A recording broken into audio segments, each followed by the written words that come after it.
આ સંસાર અપાર દુઃખ દરિયો સુસ્તીર્ણ સે જે તર્યા શ્રીમદ સદ્ગુરુ રાજ અદ્ભુત દશા સ્વાત્મસ્થ શાંતિ વર્યા દેહાતીત સમાધિ સૌખ્ય ચરતી મુદ્રાશિયાલાદિની સ્વાત્માવાજ નિમગ્ન ભિન્ન પરથી ચૈતન્ય આસ્વાદિની અરહંતો ભગવંત ઇન્દ્ર મહિતા સિદ્ધાશ્ચ સિદ્ધિ સ્થિતા આચાર્યાજીન શાસનોન્નતિકરા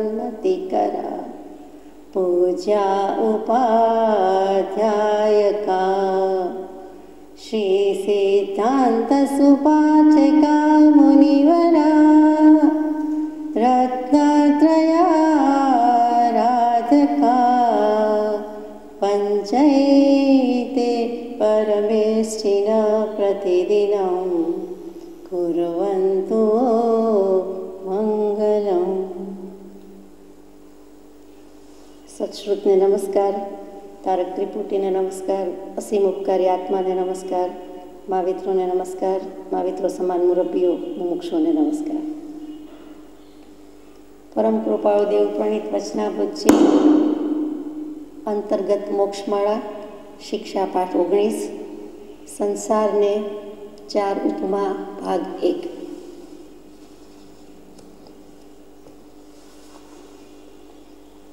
સંસાર સંસાર સંસાર શું? જેમાં રહ્યા છીએ, વસીએ છીએ, અનંતકાળથી રહ્યા છીએ, અનાદિકાળથી છીએ. સંસરણ પરિભ્રમણ, સંસરી જવું, સરી જવું, બધી બાજુથી સરી પડવું અને બધા સંબંધો બધી રીતે બધી જગ્યાએ સર્વ દ્રવ્ય ક્ષેત્ર કાળ ભાવ અને ભવથી સર્વ પ્રકારના પૂતગલને માં સરી જવું, પૂતગલ વડે સરી જવું તેનું નામ સંસાર. અને સંસરણ એટલે પરિભ્રમણ કરવું તેનું નામ સંસાર. આ સંસારને સંસાર કહેતા 4 ગતિ કહી છે અને 4 ગતિ એ જ સંસાર છે.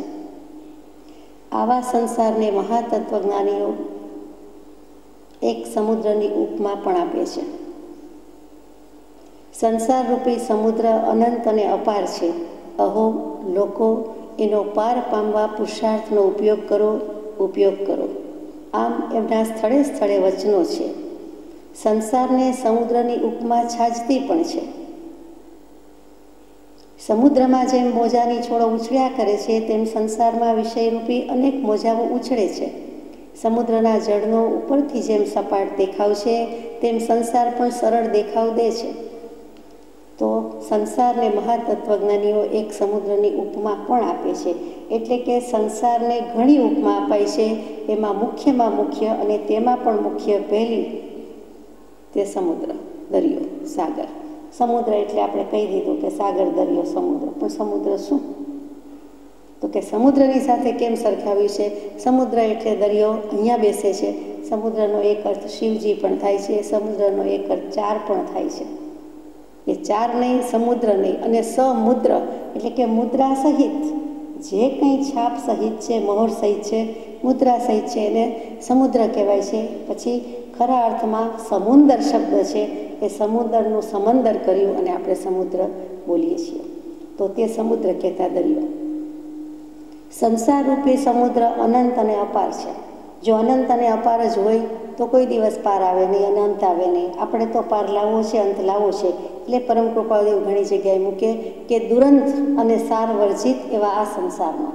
દુરંત અનંત છે પણ સાથે સાથે એનો અંત આવી શકે છે, મુશ્કેલીથી આવે છે, દુર્લભ છે પણ અંત આવી શકે છે. એટલે ત્યાં કૃપાદેવ ખરેખર શબ્દ બરાબર યોજ્યો છે તેમ દુરંત. પણ અહીંયા તો લખ્યું છે કે અનંત અને અપાર છે. તો અનંતકાળથી અનાદિકાળથી હોવાથી પાર નથી આવ્યો એટલે આપણે અપાર કહીએ છીએ. અહો લોકો એનો પાર પામવા પુરુષાર્થનો ઉપયોગ કરો. ધર્મ, અર્થ, કામ અને મોક્ષ એ 4 પુરુષાર્થ. તો મોક્ષ લેવા માટે ધર્મ એવો હોવો જોઈએ કે અર્થ અને કામ ધર્મમય હોય, એટલે કે અર્થ અને કામ એવા હોવા જોઈએ કે ધર્મમય હોય, ધર્મ મૂળ હોય. 4 પુરુષાર્થ છે, 4 પુરુષાર્થ બધા કરી રહ્યા છે. એમાં ધર્મ, અર્થ, કામ, મોક્ષ પુરુષાર્થના નામ કયા છે? એમાં મોક્ષ છેલ્લો કયો, ધર્મ પહેલો મૂક્યો. 1 કરતાં 4નું મહત્ત્વ વધારે, પણ એકડો તે એકડો પહેલો છે, ધર્મ પહેલો છે. તો અર્થ અને કામ બીજો ત્રીજો છે એ એવા હોવા જોઈએ કે જેના મૂળમાં, કારણમાં, પરિણામમાં ધર્મ હોય, અને એ ધર્મ હંમેશા મોક્ષ પુરુષાર્થ સુધી લઈ જ જાય. એટલે કહે છે કે પુરુષાર્થ તો કરે છે, ઉદ્યમ તો કરે છે, સાહસ તો કરે છે, પણ ઉદ્યમ, સાહસ, મહેનત, કડાકૂટ એ બધી જુદી વાત છે, અને એ બધાના મૂળમાં પુરુષાર્થ હોવો જોઈએ, એટલે કે સત્પુરુષાર્થ હોવો જોઈએ. એ આપણી પાસે જ છે, આપણે જ કરવાનો છે. તો એનો પાર પામવા પુરુષાર્થનો ઉપયોગ કરો, પુરુષાર્થનો ઉપયોગ કરો. પુરુષાર્થ કરીએ છીએ પણ સત્પુરુષાર્થ નથી, એ કરવાની આજ્ઞા શરૂઆતના પહેલાં 2 વચનમાં જ આવી ગઈ. અને ભાવનાબોધ વંચાતું હતું ત્યારે, અને ભાવનાબોધની પહેલાં પણ જે કૃપાળુદેવે 11, 12, 14, 15 વર્ષે મૂક્યું છે તેમાં લખ્યું કે શંકરાચાર્યજી, કપિલજી, પતંજલિજી, ગૌતમ બુદ્ધ, ત્યાં શુદ્ધોદનના પુત્ર એમ લખ્યું, અને મહાવીર સ્વામી તો ખરા જ. આ બધાએ જ, અને પાછળ બધાની પાછળ જી લગાવ્યું છે. એ બધાનો ઉપદેશ એક જ છે કે અહો લોકો, સંસાર સમુદ્ર અનાદિ, અનંત, અપાર છે. એનો પાર પામવા પુરુષાર્થ કરો, પુરુષાર્થ કરો.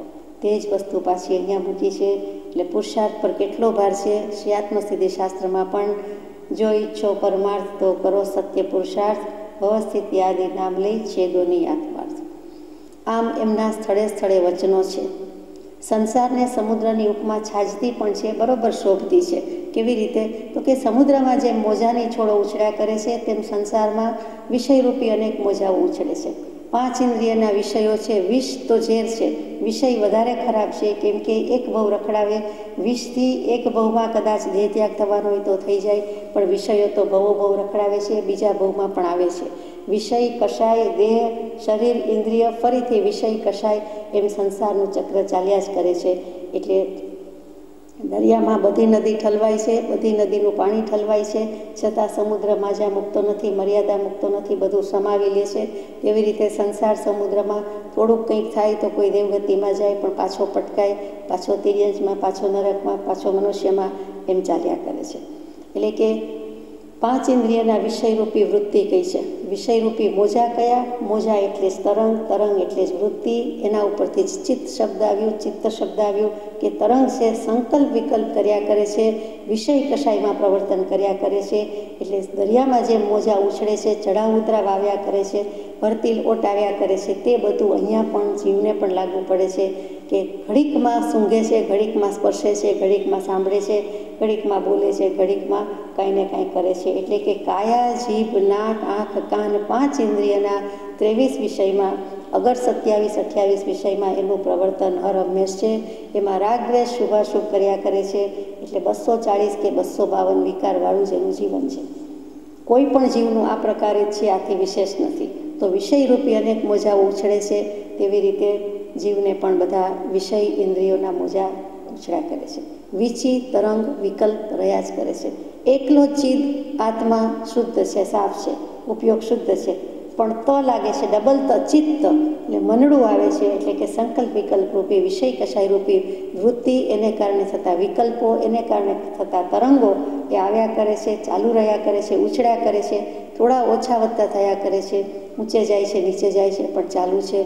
એ ઉછળતું હોવાથી ત્યાં ચિત્ત થઈ ગયું, મન કહી દીધું, મનરૂપી સંસાર કહી દીધું. ક્લેશે વાસિત તે મન તે સંસાર, ક્લેશ રહિત મન તે ભવપાર. સમુદ્રના જળનો ઉપરથી જેમ સપાટ દેખાવ છે, તેમ સંસાર પણ સરળ દેખાવ દે છે.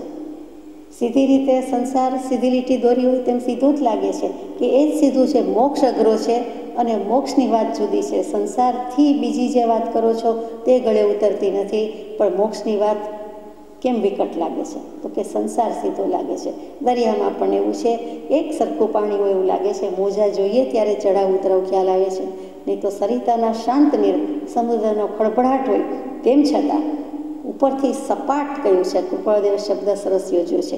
એક સરખું સીધું સળંગ સપાટ લાગે છે તેમ સપાટ દેખાય છે. સંસાર પણ દેખીતો દેખાવડો સીધો સારો લાગે છે, સાદો લાગે છે, સરળ દેખાવ દે છે.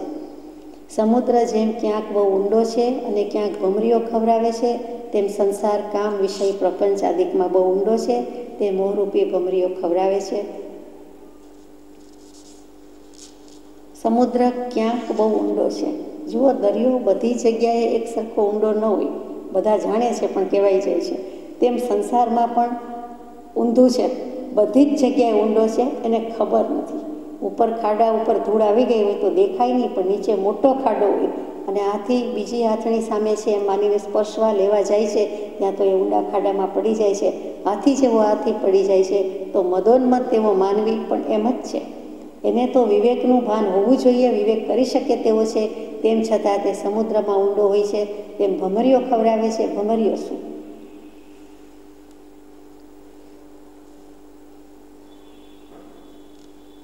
ભમરો અને ભમરી એ જ અર્થમાં છે. ગોળ ગોળ આવર્તન લે વર્તન. આપણે જે ડાબેથી જમણે આમ ક્લોકવાઇઝ કરીએ છીએ તો એ આવર્તન છે એ શું છે? એ ગોળ ગોળ છે. જ્યાં પણ એવું ગોળાકાર ચક્રાકાર આવે અને ઘૂમતું હોય તે ઘૂમરી, અને એના ઉપરથી ભમરી, એટલે ગુંજ્યા જ કરે છે, ઘૂમ્યા જ કરે છે, ફર્યા જ કરે છે. તો સંસારમાં કેવી રીતે છે? તો કે કામ વિષય વગેરે જે છે, પ્રપંચ કયા પાંચે ઇન્દ્રિયના વિષય માત્ર સ્પર્શેન્દ્રિયના નથી, એને કારણે મોહ થાય છે. અને મોહ થતો હોવાથી તે ગૂંચવાડા કર્યા કરે છે ભમરડાની જેમ, કે એથી પણ વિશેષ ગોળ ગોળ ગોળ ગોળ ભમરી ભમરાની જેમ ગુંજે છે, કલરવ કરે છે, કોલાહલ કરે છે અને ફર્યા કરે છે. બહુ વિચારવા જેવું છે. આવર્ત શબ્દ લઈએ, ભમરી લઈએ, ચક્કર લઈએ એટલે બહુ ચક્રના આટા છે તે ગોળ ગોળ ફર્યા જ કરે છે, થયા જ કરે છે, અહીંથી ત્યાં ને ત્યાંથી બીજે. પણ ચાર રસ્તા સિવાય પાંચમો રસ્તો જાણે દેખાતો જ નથી. તેમ સંસાર કામ વિષય પ્રપંચાદિકમાં બહુ ઊંડો છે અને તે મોહરૂપી ભમરીઓ ખવરાવે છે. થોડું જળ છતાં સમુદ્રમાં જેમ ઊભા રહેવાથી કાદવમાં ખૂંચી જઈએ છીએ, તેમ સંસારના લેશ પ્રસંગમાં તે તૃષ્ણારૂપી કાદવમાં ખૂંચવી દે છે. માનો કે દરિયાના કિનારે ઊભા છીએ, પાણી ભીંજાય, પાણીમાં પગ ભીંજાવા પૂરતા જ ઊભા છીએ તો પણ કાદવમાં ખૂંચી જવાય છે. જે ઊભા છે, જેણે અનુભવ્યું છે, ઘણીવાર અનુભવ્યું હશે, જાણે છે કે કાદવમાં ખૂંચી જઈએ છીએ. એ કાદવ કેવો છે? અહીંયા તો સંસારનો તૃષ્ણારૂપી કાદવ છે. મોહરૂપી અંતર તો હતું જ, અને એમાં કાદવ આવ્યો, ગારો આવ્યો. ગારો ત્યાં જ ગર્વ, ગૌરવ, એટલે ગારામાંથી કેમેય ફસાઈ જાય છે, બહાર આવી શકતો નથી. એક વખત પગ લપસ્યો હોય કે સેજ ઊંડા ઉતર્યા હોય, એને બરાબર અનુભવ હશે કે ત્યારે મર્યા કે ગયા કે શું, એ બહાર આવી જ ન શકે. કોઈ હોય પણ નહીં બાજુમાં, અને માનો કે બાજુમાં હોઈને ખેંચે તો પણ એ ઊંડો ને ઊંડો જતો જાય. પહેલી વ્યક્તિને પણ ખેંચી લે, જેમ ઇલેક્ટ્રિક શોક લાગીને જે થતું હોય એના કરતાં પણ વધારે. અગ્નિ અને પાણીના કોઈ દિવસ વિશ્વાસ ભરોસા ન હોય. ભગવાને સંસારને પણ અગ્નિની ઉપમા આપી છે, અહીંયા સાગરની આપી છે, સમુદ્રની આપી છે. એટલે વિચારવા જેવું છે કે તૃષ્ણારૂપી કાદવ તો હોય જ. ધારો કે મોહ જરાક વાર ખસી જાય છે, જગ્યા આપે છે, રિલીવર તરીકે આવે છે કે હવે હું જાઉં છું, તમને રિલીવર તરીકે કોઈ આવે તો ભલે, રિલીફ માટે જતો રહીએ, પોતે ચેન્જ માટે જતો રહીએ. મોહ ગયો નથી કે એની સાથે એની બેન તૃષ્ણા ભેગીને ભેગી હોય, અથવા એના પત્ની કહો તો વધારે સારું, એ ભેગીને ભેગી આવી જાય છે. મોહ અને તૃષ્ણાનું જોડું જ છે, અને મોહ જાય છે ત્યાં તૃષ્ણા છે, ને તૃષ્ણા હોય છે ત્યારે મોહ તો છે જ. એ ઘડીભર લાગે છે કે મોહ નથી, મોહની ગેરહાજરી છે, બંને સાથે છે. એટલે કુકડી પહેલું કે ઈંડું પહેલું, પંખી પહેલું કે બચ્ચું પહેલું, મનુષ્ય પહેલો કે કર્મ પહેલો, જીવ પહેલો કે કર્મ પહેલાં, એવી જ રીતે તૃષ્ણા અને મોહનું જોડું સાથે ને સાથે છે. તો અહીંયા તો કે છે તૃષ્ણારૂપી કાદવમાં ઊંચાડી દે છે. તૃષ્ણા નામ જ છે કે કોઈ દિવસ સંતોષ પામે નહીં, તે તૃષ્ણા, એ તૃષ્ણાની વાત છે. સમુદ્ર જેમ નાના પ્રકારના ખરાબા અને તોફાનથી નાવ કે વાહનને જોખમ પહોંચાડે છે, તેમ સ્ત્રીઓ રૂપી ખરાબા અને કામરૂપી તોફાનથી સંસાર આત્માને જોખમ પહોંચાડે છે. આમાં કાંઈ નવું કીધું નથી, છતાં આપણે બધા કરતા આવ્યા છીએ તે જ છે કે સમુદ્રમાં જેમ નાના પ્રકારના ખરાબા અને તોફાન. ખરાબા શું?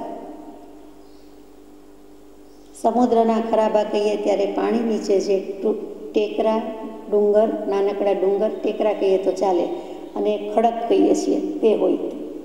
ખડક કરતાં સમજાઈ જાય છે કે તરતા પણ હોય અને બહાર પણ હોય, સ્થળ પર પણ હોય અને જળમાં પણ હોય. એમાં જળના ખડક તો દેખાય પણ નહીં, એમાંય સમુદ્રના તળિયે રહેલા હોય તે તો જરાય દેખાય નહીં, એની ઉપર એટલું પાણી આવી જાય. ઊંચા નીચું પણ ઘણી વખત તો દેખાતું નથી એવા ખરાબા હોય છે. અને કેટલીક વખત ખબર નથી હોતી, કેટલીક વખત ખબર હોય છે છતાં પણ એનો સામનો કરી શકતા નથી. અને કેટલીક વખત એ ખરાબા અચાનક જ ગમે ત્યાંથી જાણે કે થઈ આવે છે, આપણા વિનાશ માટે જ નોતર્યા હોય તેમ ઊભા હોય છે, આવી જાય છે. તો એવા ખરાબાની વાત કહી કે સમુદ્રમાં નાના પ્રકારના એટલે અનેક પ્રકારના ખરાબા છે. એ પાણી નીચે ટેકરા હોય, એની સાથે વાણ કે સ્ટીમર કે ગમે તે હોય તે અથડાઈને ભાંગી જાય છે. તેમ સ્ત્રી પરિવાર વગેરે સારો મીઠો લાગે, ખબર પડતી નથી, અથવા ખબર પડે છે તો સારો મીઠો વાલો મીઠો લાગે, પણ આત્માને તો સંપૂર્ણપણે હાનિકારક જ છે. એને પરિગ્રહ છે એ ચારે બાજુથી બાંધી લે છે. એ જંજીરમાં વધારે બંધન દૃઢ કરે છે, મજબૂત કરે છે. હવે આપણે વિચારવાનું છે કે જંજીરમાંથી કેવી રીતે નીકળે. બહુ પુણ્ય કર્યામાં ગાઈએ છીએ તેમ. અને કામરૂપી તોફાનથી એક કામિની એક કનક અરુ કામિની દો મોટી તલવાર ઉઠ્યો તો જેનું ભજન કો બીચ મેં લીયો માર. તો કે સુવર્ણ, સોનું, લક્ષ્મી એનો પરિગ્રહ, એના માટેની આખી જીવનની દોડધામ. અને બીજું તો કે બીજી કામિની, બીજો સ્ત્રી માટે પુરુષ, પુરુષ માટે સ્ત્રી, અને બંને પરિગ્રહ. અને તેનાથી સંસાર ચક્ર આગળ ચાલે અને એમાં પાછા કામ વગેરે તોફાન અને આત્માને જોખમ પહોંચાડે છે. બ્રહ્મચર્યની બદલે સંપૂર્ણપણે અબ્રહ્મચર્ય કરાવી દે છે. એટલે આ પણ સંસાર સમુદ્ર જ છે. સમુદ્ર જેમ અગાધ જળથી શીતળ દેખાતો છતાં વડવાનલ અગ્નિનો તેમાં વાસ છે, તેમ સંસારમાં માયારૂપી અગ્નિ બળ્યા જ કરે છે. સમુદ્ર સાગર દરિયો કહેતા જ પાણી પાણી પાણીનો વિપુલ રાશિ, અને તેમાં વળી અગ્નિ હોય તો કહે છે. બધા જ શાસ્ત્રોમાં એકી અવાજે વાત છે કે વડવા નામની ઘોડી અને તેના પરથી વડવા નલ છે. એ અગ્નિ હંમેશા સમુદ્રના પેટાળમાં, ભીતરમાં, એની ગહેરાઈમાં પણ રહેલો જ છે. આ એક ઉપમા નથી, પણ એમાં અગ્નિ રહેલો છે. કે જેમ સ્ટીમરને સબમરીન નાશ કરી નાખે, એમ સબમરીન જેવી તો શું, જે નામ આપો તે એ બધાનો નાશ કરે, પ્રલય કરી નાખે. આખો સમુદ્રની જગ્યાએ દાવાનળ પ્રગટાવી દે, ધરતીકંપ થઈ જાય, જ્વાળામુખી થઈ જાય, એટલું બધું બળ શક્તિ રહેલી છે એ વડવાનળ નામનો અગ્નિ છે. દેખીતો અગાધ જળ અને શીતળ જળ દેખાય છે સમુદ્રનું, પણ અંદર આવું છે. એવું જ સંસારનું છે, આપણે જાણીએ છીએ કે જેની બાજુથી બધી જ બાજુથી આ જ વસ્તુ છે, બળતું જ છે, અને દેખાય છે જળ, પણ અંદર તો અગ્નિ જ રહેલો છે. આપણે સમજી શકીએ એમ છીએ. સંસારમાં સુખ મનાય છે તે જ માયા છે, સંસારમાં સુખ છે તે મનાય છે તે માયા છે. ઉપરથી શીતળ પણ અંદરથી બાળે અને દજાડે. તે જ દુર્જન, તે જ પરજન અને તે જ સ્વજન. તો ખરેખર સંસારમાં કોઈ સ્વજન છે જ નહીં, પણ જીવે માન્યું છે તે દજાડનારાને સ્વજન કેમ કહેવાય. કામરૂપી વડવાનલની જ્વાળા કઈ છે, અગ્નિશિખા છે, જ્વાળા છે. એમાં બળ વીર્યરૂપી ખારું પાણી કયું છે, ઇન્દ્રિય રૂપી મગરમચ્છ, મોટા મોટા મગરમચ્છ કયા છે, અભિમાનની ઉર્મિરૂપી મોજા કયા છે, અને દોષાકર એવો ચંદ્ર, એવો દુર્જન. ચંદ્રને પહેલી વખત અહીંયા દોષનો સમૂહ, દોષનો ઢગલો, દોષાકર એનું નામ છે. એમાં કલંક હોવાથી, એમાં ડાઘ હોવાથી, અને દુર્જનરૂપી ચંદ્રના સમાગમથી આ જે સમુદ્રનું પાણી ઉછળે છે, તેમ અવશ્ય દેહને, આત્માને પણ આ બધા વિકાર ભાવની વૃદ્ધિ થાય છે અને ભયંકર ઘોર સમુદ્રમાં એક વ્યતીત કરે છે પોતાનો મહામૂલો સમય. શાસ્ત્રકારોએ એકી સાથે પંડિત આશાધરજી મહારાજનો શ્લોક છે, તેનું સીધું સાધું ગુજરાતી છે. આ કામરૂપી વડવાનલની જ્વાળા કહી છે અને 5 ઇન્દ્રિયો કહી છે. એની સાથે મોટા મગરમચ્છને સરખાવ્યા. આમ સરખામણી પણ કેટલી સુંદર. અને હું અને મારું તે અભિમાન અને એના રૂપી મોજા, એના જ વિષય, એની જ વૃત્તિ, એના જ વિકલ્પ, એના જ વિચાર. તો આ વડવાનલ અગ્નિનો વાસ હોવાથી સંસારમાં અગ્નિ કોને કીધો, તો માયારૂપી અગ્નિ બળ્યા કરે છે. મા અને યા, મા કહેતા નહીં, યા કહેતા જે નથી તે, અને છતાં જે દેખાતું નથી, જેને કહી શકાતું નથી, તે અનિર્વચનીય માયા. વેદાંત દર્શનમાં જેને અનિર્વચનીય કહી દીધી છે તે માયાબેન, તેની જ વાત છે. વેદાંત માયા કહે છે, અવિદ્યા કહે છે, માયા કહીએ આપણે તેને, જીનાગમમાં મિથ્યાત્વ કહે છે, તેની જ આ વાત છે. તો સમુદ્ર જેમ ચોમાસામાં વધારે જળ પામીને ઊંડો ઉતરે છે, તેમ પાપરૂપી જળ પામીને સંસાર પણ ઊંડો ઉતરે છે. એટલે કે મજબૂત પાયા કરતો જાય છે, પાયા મજબૂત નાખતો જાય છે. ચોમાસામાં જળવૃષ્ટિ થાય, દરિયામાં પણ પાણી ભરાય, બધું ને બધું પાણી જાય છતાં સમાઈ જાય, તેમ સંસારમાં પણ બધું જાણે સમાઈ જ જાય છે. સંસાર ઊંડો ને ઊંડો ઉતરે છે, જીવ ઊંડો ને ઊંડો ખૂંચતો જાય છે, પણ એક આત્મા એક જગ્યાએથી બીજી જગ્યાએ પરિભ્રમણ કરે છે, દેહ ધારણ કરે છે. એટલે ભગવાન એમ લખે છે કે સંસાર ઊંડો ઉતરે છે, ખાડો મોટો થતો જાય છે. એમાં પછી જીવ, કેમ કે સંસારમાં તો છે જ, કોક જીવ મોક્ષે જતો હોય એટલા માટે જીવ ઊંડો ઉતરે છે એમ લખવાની બદલે સંસાર ઊંડો ઉતરે છે. આ કૃપાળુની શૈલી એટલે મજબૂત પાયા કરતો જાય છે. કરે છે તો જીવ જ, સંસાર રચે છે તો પોતે જ, પણ કોઈક જીવ સંસારની પાર જતો રહે એટલે સંસાર ઊંડો છે, પોતે ઊંચે જતો રહે છે. અહીંયાથી ધીમે ધીમે સમજવાનું છે. એક ભવ પૂરો કરે છે, એક દેહમાંથી બીજા દેહમાં તરત વિધિન નો ટાઈમ, 4 સમયમાં વધુમાં વધુ જન્મી જાય છે. છતાં કહેવું પડે છે કે મજબૂત પાયા થતા જાય છે. સંસાર ઊંડો ગયો અને જીવ પણ એમાં ઉતર્યો. ટૂંકમાં સંસારને સમુદ્રની ઉપમા આપી છે, આપણે સમજી શકીએ છીએ, એટલે હવે કંઈ વધારે કહેવાનું રહેતું નથી. એમાં રહ્યા જ છીએ એટલે સમજીએ જ છીએ કે કોને મગરમચ્છ કયા, કોને અજગર કયા, કોને મોજા કયા, કોને પાણી કયું. અને જીવના પોતાના ભાવની તો વાત આમાં આવતી જ નથી. જાણે કે આ બધું થઈ જાય છે, ઓટોમેટિક થતું નથી, આપમેળે થતું નથી. ભાવ જ સંસારનું કારણ છે. ભાવ એવા કરે છે, ભાવે જ ધર્મ છે ને ભાવે જ કર્મ છે. બીજી ઉપમા છે સંસારને, બીજી ઉપમા અગ્નિની સાજે છે. અગ્નિથી કરીને જેમ મહાતાપની ઉત્પત્તિ છે, એમ સંસારથી પણ ત્રિવિધ તાપની ઉત્પત્તિ છે.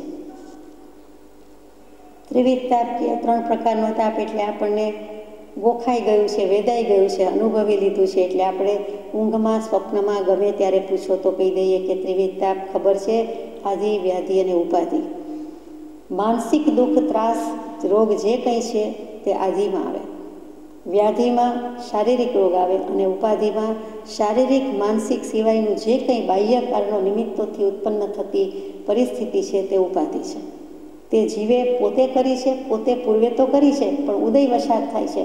અત્યારે શાંતિથી બેઠા છે અને કંઈક એવા સમાચાર આવે, કંઈક એવી પરિસ્થિતિ નિર્માણ થાય અને એકદમ પૂર આવી જાય, એકદમ આગ લાગી જાય, આઈ હોપ નોટ, પણ તરત જ ભાગી જવું પડે, ઊભા થઈ જવું પડે, તો એ ઉપાધિ છે. કંઈ વિચાર્યું નહોતું અને અચાનક આવી પડે છે. ખરેખર તો અચાનક હોતું જ નથી, પણ આપણને અચાનક આકસ્મિક લાગે છે. તો આપણે સમજી ગયા કે આધિવ્યાધિ સિવાયનું બધું ઉપાધિ છે. તો એટલે જ જીવ આધિવ્યાધિમાં ન હોય તો એમ તો કહે કે હમણાં ઉપાધિમાં છું, હમણાં ઉપાધિ ચાલે છે. કાંઈ ઉપાધિ નથી. આવું સાંભળીએ છીએ. શું કામ? તો કે આધિ કે વ્યાધિમાં સમાવેશ ન પામે તે બધું જ ઉપાધિમાં સમાવેશ પામે. એટલે ઉપાધિની માયાની દુનિયા બહુ ગહન અને બહુ વિશાળ થઈ ગઈ. અગ્નિથી કરીને જેમ મહાતાપની ઉત્પત્તિ છે, તેમ સંસારથી બળેલો જીવ અનંત દુઃખરૂપ નરકથી અસહ્ય વિલવિલાટ કરે છે. નરકના, તિર્યંજ ગતિના બધા દુઃખ આપણે વિચાર્યા, મનુષ્ય ગતિના અને દેવગતિના પણ વિચાર્યા છે. એટલે આપણે અત્યારે વધુ વિચાર કરતા નથી, પણ સમજી શકાય છે કે એવી ભયંકર આગમાં જેમ વલવલાટ કરે છે, વિલવિલાટ કરે છે, વિલાપ કરે છે અને વ્યથા વેદનાને કોઈ સાંભળનાર પણ નથી, તેવી જ રીતે આ સંસારમાં પણ જીવ નરક જેવા દુઃખથી વિલવિલાટ કરે છે. અગ્નિ જેમ સર્વ વસ્તુનો ભક્ષ કરી જાય છે, તેમ સંસારના મુખમાં પડેલાનું તે ભક્ષ કરી જાય છે. આગનું કામ શું છે? તો કે બધું ઓહિયા કરી જાય છે. સ્વાહા ન કરીએ તો પણ અગ્નિ અને સ્વાહા પતિ પત્ની સાથે જોવાથી આપણું બધું લઈ જાય છે, આપણને કોળીઓ કરી જાય છે. તે જ એનું કામ છે, તે જ એનો રોલ છે. એટલે ત્યાં બધું જ સ્વાહા, ભક્ષણ કરી જાય છે. તો સંસારના મુખમાં પડેલાને તે સ્વાદી જાય છે, આરોગી જાય છે. એટલે ફરીથી સંસાર જ રહે છે. જેમ અગ્નિકાયના જીવો એક પછી એક જાણે કે જીવે છે, મરે છે, નવા નવા થતા જાય છે, આપણને એક સરખી શીખા વાટ લાગે છે. તેવી જ રીતે અગ્નિની મોટી જ્વાળા લાગે છે, પણ ખરેખર તો એક ગતિ બીજી ગતિ, એક ભાવ બીજો ભાવ કરતાં કરતાં બધું જ અગ્નિમાં સ્વાહા થઈ જાય છે. સંસાર ભાવમાં હોવાથી સંસાર જ મળે છે. સંસાર છે અને સંસાર ભાવ છે, એટલે બંને સામસામા રહે છે, બીજું કાંઈ વચ્ચે આવતું જ નથી. લૌકિક ભાવ, દેહ ભાવ, સંસાર ભાવ છે શું? આત્મભાવ સિવાયના બધા જ ભાવ છે તે સંસાર ભાવ છે. વળી આધિવ્યાધિ, ઉપાધિ ત્રિવિધ તાપ છે. એવી જ રીતે જન્મ, જરા અને મરણ છે, એ પણ ત્રિવિધ તાપ કહેવાય છે. જન્મ અને મરણ વચ્ચે શું છે? તો કે જીવન. એક છેડે જન્મ છે, બીજે છેડે મરણ છે. વચ્ચે જે કંઈ છે તે યુવાવસ્થા, બાલ્યાવસ્થા, વૃદ્ધાવસ્થા બધું કહીએ, પણ એનો સરવાળો જીવન છે. તો કે જન્મ, જીવન ને મરણ, એક છેડો જન્મ અને એક છેડો મરણ. બહુ સુંદર બ્રહ્મચારીજીએ મૂકેલું છે. પ્રજ્ઞાબોધની શરૂઆતમાં જ આવે છે, ઘણું કરીને પહેલાં જ પુષ્પમાં. અરે રંદાની બળિયું ભય છેડેથી લકડી કીડો તેમાં પામી પરમ દુઃખ પામે તરફડી સ્થિતિ તેવી સૌદી જન્મ મરણોથી સળગતી બધાની કાયામાં જીવ તરફડે દુઃખથી હતી. આપણે કદાચ જોયું નથી, એરંડ વૃક્ષ જોયું હોય જેમાંથી એરંડિયું છે, કેસ્ટર ઓઇલ છે, તે દિવેલનું વૃક્ષ લાકડું, તો એમાં ઉભય છેડેથી લકડી, એ લાકડીની બંને બાજુએ જ્યારે સળગતું હોય છે કે સળગાવવામાં આવે છે, એની વચ્ચેના કીડો એને શું દશા થાય? આ બાજુ જાય તો પણ સળગી જવાનું છે, આ બાજુ જાય તો પણ ભરખી જવાનું છે. કોણ અગ્નિની વાત ચાલે છે, તો એની શું દશા થાય? એવી જ સ્થિતિ આપણી છે કે આ બાજુ બીજા ભવે જવાનું છે તે જન્મ, આ બાજુ આ ભવે હવે જે આવશે તે મરણ. અને મરણ અને જન્મ વચ્ચેનો સમય છે, અત્યારે જીવી રહ્યા છીએ તે, તો બંને બાજુથી જાય તો કાં જન્મનું દુઃખ છે કાં મરણનું દુઃખ છે, વચ્ચે આવે છે તે ગર્ભનું દુઃખ છે, અને પછી જીવન દરમિયાન પણ દુઃખ ને દુઃખ જ છે. તો એની પરિસ્થિતિ કેવી છે? તેવી જ રીતે જન્મ મરણના દુઃખો વચ્ચે જ જીવી રહેલા હોવાથી એ ત્રિવિધ તાપ છે, બીજું કાંઈ નથી. અગ્નિ ને અગ્નિ જ છે. અગ્નિમાં જેમ જેમ ઘી અને ઈંધણ હોમાય છે તેમ તેમ તે વૃદ્ધિ પામે છે. ઈંધણ અને ઘી એ સિવાય પણ બળતણની ફ્યુઅલની જે કંઈ સામગ્રી હોય તે, તો એમ કરતાં તે વૃદ્ધિ પામે છે. તેમજ સંસારમાં તીવ્ર મોહિની રૂપ ઘી અને વિષયરૂપી ઈંધણ હોમાય છે તેમ તે વૃદ્ધિ પામે છે. મોહ તો રહેલો જ છે, મોહની સાથે મોહિની મૂકી. વિષ્ણુ ભગવંતે પણ જેનું રૂપ ધારણ કરવું પડ્યું તે મોહિની સ્ત્રી, મોહ પમાડે તેવી સ્ત્રી, તો મોહ મોહિની સાથે જ છે, તો એનું સ્વરૂપ તો ભેગું જ છે. તો એને ઘીની ઉપમા આપી દીધી કે ઘી પાસે તો વધુ ને વધુ આગ જલવાની છે. તો પછી વિષયરૂપી ઈંધણ આ બંને સાથે છે અને વૃદ્ધિ પામતું જાય છે. જીવને એમ થાય છે કે મારો અગ્નિ શાંત થશે, મારો કામાગ્નિ શાંત થશે, મારો વિષયાગ્નિ શાંત થશે. પણ ભર્તૃહરિજીએ કહી દીધું, બીજાએ કહી દીધું, ન જાતો કામઃ કામાનામ ઉપભોગેન શામ્યતિ હવિષા કૃષ્ણ વર્તમેવ વર્ધતે ભૂય એવ અભિવર્ધતે. ભૂય ન જાતું કામઃ કામાનામ ઉપભોગેન શામ્યતિ. કોઈ દિવસ કોઈ પણ ઇન્દ્રિયના ભોગ અથવા તો વિષય ભોગ, અગર તો કામ ભોગ વધાર્યા વધે છે, ઘટાડ્યા ઘટે છે. કોઈ દિવસ એને હવે ભોગવી લઈએ તો પૂરું થઈ જશે, સંતોષ થઈ જશે, તૃષ્ણાનો અંત આવી જશે, એવું છે જ નહીં. એમાં ઈંધણ અને ઘીનો સંયોગ છે, બળતણ છે એમ જ છે, એ હંમેશા વધે છે, કોઈ દિવસ ઉપશમ પામતો નથી. એવી જ રીતે સંસારમાં રહેલું છે, એવી જ રીતે સંસાર સાગર, સંસાર અગ્નિ રહેલું છે. કેવી મજાની ઉપમા આપી છે, અને છતાં જીવને એનું ભાન નથી. બીજા અગ્નિમાં તો સારું છે, આમાં તો મોહ નથી, તો તૃષ્ણારૂપી દાહ ભેગો ને ભેગો છે. તૃષ્ણારૂપી અગ્નિ એટલે જેમ કોલસો બળ્યા જ કરે, તેવી રીતે તૃષ્ણા છે એ તો બળતી જ હોય છે, જલતી જ હોય છે, એનો તો બુઝાતી જ નથી. એનું નામ જ તૃષ્ણા. તરસ પામતી નથી, छिपाતી નથી, સંતોષાતી નથી, તરસી છે તે તૃષ્ણા. એટલે એ પણ કરવા જેવું નથી. સંસારને અગ્નિની ઉપમા આપી દીધી છે. સંસાર સમુદ્ર, સંસાર અગ્નિ. હજુ જાણે બાકી રહી ગયું હોય તેમ ત્રીજી ઉપમા આપે છે. ત્રીજી ઉપમા આપતા પહેલાં જન્મ પામ્યા એટલે ઉત્પત્તિ થઈ, એટલે ઉત્પત્તિ એ આપણા આ શરીરની માતા થઈ. પછી મરણ આવે છે, તેને પિતા કયો છે, અને શારીરિક અને માનસિક દુઃખો કયા છે તેને ભાઈ કયા છે. જરા અવસ્થા છે એને મિત્ર કીધો છે. તો પછી હે આત્મન, તું આ નાશવંત શરીરમાં આશાવંત થઈને રહે છે, એ મહા આશ્ચર્ય છે અને મહાખેદ થાય છે. જ્ઞાની પુરુષો જીવને સમજાવવા માટે કેવું કહે છે કે તે ઉત્પન્ન થયો એટલે ઉત્પત્તિ એ શરીરની માતા છે, મરણ આવશે તે તારો પિતા થયો, શારીરિક માનસિક દુઃખ છે તે તારા ભાઈ ભાંડું છે, અને જરા અવસ્થા છે તારો મિત્ર છે, અને તું તો નાશવંત છો. તો નાશવંત નશ્વર, તો ઈશ્વરની વાત મૂકીને નશ્વરમાં જવાય? નાશવંતમાં રહેવાય, નાશવંતમાં આશાવંત રહેવાય, એવા હે જીવ આ તારી મૂઢતા છે અને ખેદ છે, મને આશ્ચર્ય થાય છે, એમ જ્ઞાની પુરુષોએ કીધેલું છે. ત્રીજી ઉપમા છે, સંસારને ત્રીજી ઉપમા અંધકારની છાજે છે. અંધકારમાં જેમ સિંદરી સર્પનું ભાન કરાવે છે, તેમ સંસાર સત્યને અસત્ય રૂપ બતાવે છે. અંધકારમાં જેમ પ્રાણીઓ આમ તેમ ભટકી વિપત્તિ ભોગવે છે, તેમ સંસારમાં બેભાન થઈને અનંત આત્માઓ ચતુર ગતિમાં આમ તેમ ભટકે છે. અંધકારમાં જેમ કાચ અને હીરાનું જ્ઞાન થતું નથી, તેમ સંસારરૂપી અંધકારમાં વિવેક અવિવેકનું જ્ઞાન થતું નથી. જેમ અંધકારમાં પ્રાણીઓ છતી આંખે અંધ બની જાય છે, તેમ છતી શક્તિએ સંસારમાં તેઓ મોહાંધ બની જાય છે. અંધકારમાં જેમ ઘુવડ ઇત્યાદિકનો ઉપદ્રવ વધે છે, તેમ સંસારમાં લોભ માયાદિકનો ઉપદ્રવ વધે છે. અનેક ભેદે જોતા સંસાર તે અંધકાર રૂપ જ જણાય છે. સંસારને ત્રીજી ઉપમા અંધકારની છાજે છે. અંધારું તો બોલવુંય ગમતું નથી, તો હોય તે તો ગમતું જ નથી, તો પછી અંધકાર રખાય. અહીંયા અંધકાર એટલે બીજું કાંઈ નથી પણ મિથ્યાત્વ અને અજ્ઞાન. અજ્ઞાન તિમિરાંધાનામ જ્ઞાનાંજન શલાકયા. અજ્ઞાનરૂપી અંધકારથી, મિથ્યાત્વરૂપી અંધકારથી રાગ દ્વેષ અજ્ઞાન એ મુખ્ય કર્મની ગ્રંથ થાય નિવૃત્તિ જેથી તે જ મોક્ષનો પંથ. તો અહીંયા અંધકાર કહ્યું છે કે અંધારામાં જેમ સિંદરીમાં સર્પ દેખાય છે. સિંદરી તો આપ જાણો, સૂતળી નહીં પણ સિંદરી હંમેશા રજ્જુ અને સાપ એનું જ દૃષ્ટાંત આપવામાં આવે. રજ્જુ કહેતા દોરડું કહીએ, સિંદરી કહીએ, અને સાપ. તો દોરડામાં સાપનું ભાન થાય છે, ભ્રાંતિ છે. તેવી રીતે સંસાર છે એ સંસાર ભાવ એવો છે કે સત્યને અસત્ય રૂપ બતાવે છે.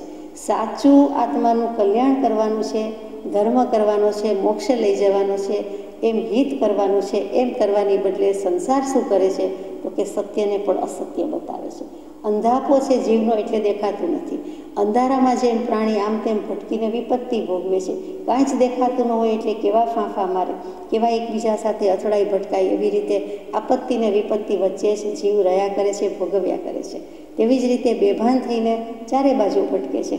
એમાં ધક્કામુક્કીમાં વાગી જાય છે, પડી જાય છે, બેભાન થઈ જાય છે, બેશુદ્ધ છે, આમ પણ બેભાન છે, આત્માનું ભાન નથી તો બેશુદ્ધ અને બેભાન જ છે. એમાં પાછો પડી જાય છે, ગબડી જાય છે, એટલે મોહમાં ફસાય છે, કાદવમાં પડી જાય છે, વગેરે વગેરે. અને એક ગતિમાંથી બીજી ગતિ, બીજીમાંથી ત્રીજી, ત્રીજીમાંથી ચોથી, એ પરિભ્રમણ ચાલુને ચાલુ કરે છે, ભટક્યા કરે છે. આ જ અંધાપો છે. કાચ અને હીરાનું જ્ઞાન થતું નથી. અંધારામાં શું ખબર પડે? દેખીતા ખબર નથી પડતી, તો અંધારામાં પડવાની છે. તો સંસારરૂપી અંધકારમાં એટલે આંખ હોવા છતાં વિવેક અવિવેક, હિત અહિત, ભક્ષ્ય અભક્ષ્ય એવું કોઈ જ્ઞાન કરી શકતો નથી. વિવેક શું કરવાનો છે? ખરો વિવેક શું છે તો કે છેલ્લો વિવેક છે તે જ સાચો વિવેક છે કે જળ અને ચેતન દેહ અને આત્માનો હું દેહ નથી, હું શરીર નથી, હું આત્મા છું. અને મારી બુદ્ધિ આત્મામાં આત્મા બુદ્ધિ રાખવાની છે, દેહ બુદ્ધિ રાખવાની નથી. પણ દેહાત્મા બુદ્ધિ વિચાર કરવાનો છે કે હું આત્મા કે હું દેહ બંને જુદા છે, તો પછી દેહ ભાવ, દેહ બુદ્ધિ શા માટે પ્રવર્તે છે એ વિચાર કરવાનો. એનું જ નામ વિવેક છે. તો કે વિવેકની બદલે અવિવેક રહ્યા કરે છે. એટલે વિવેકની ખબર નથી એટલે વિવેક અવિવેકનું જ્ઞાન નથી. જ્ઞાન નથી એટલે એ સંસાર ભાવ છે, તો સંસારમાં રખડ્યા કરે છે. મૂળથી તો સંસારમાં છે જ. વિવેક કરી લેશે, દેખતો થશે તો આગળ રસ્તો માપશે, કાપશે, નહીં તો આમને અંધારું છે. જેમ અંધકારમાં પ્રાણી છતી આંખે અંધ બની જાય છે. આંખ તો છે, જોવાની શક્તિ તો છે, પણ નિમિત્ત નથી, પ્રકાશનું નિમિત્ત નથી. પ્રકાશ કે અંધકાર બંને પૂતગલ દ્રવ્યની પર્યાય છે, પણ ત્યાં અંધારું જ છે. પ્રકાશ નથી, હોવા છતાં નથી, અને પોતે જોઈ શકતો નથી.